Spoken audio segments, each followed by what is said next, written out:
This here is my lawn and it's green, which is great, but it contains a lot of winter grass. See this? It's called winter grass. So we're in spring at the moment. It should just pull out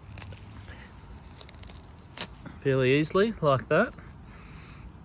But if I leave it in for much longer, it'll start to seed and grow again next year. But what's the problem with winter grass? Well, the problem with winter grass is when it turns into summer, which currently we're in spring, so it's heading that way, this winter grass will seed and then die.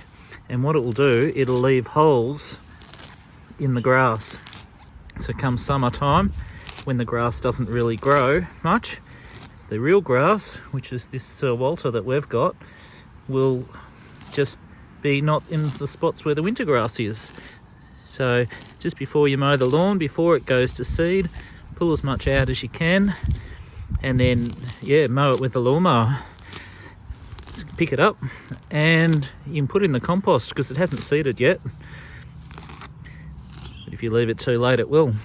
There's a tip to keep your grass warm. Oh, doesn't take long. Look how much I've pulled out. Hope that's helped. Please like and subscribe if you've enjoyed.